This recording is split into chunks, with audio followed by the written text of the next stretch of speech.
మొదటి పేతురు 2:9.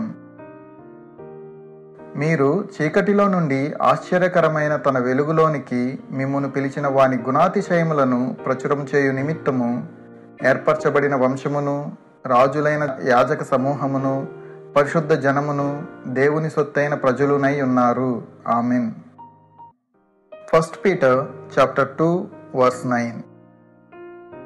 You are a chosen people, a royal priesthood, a holy nation, a people belonging to God, that you may declare the praises of him who called you out of darkness into his wonderful light. Amen.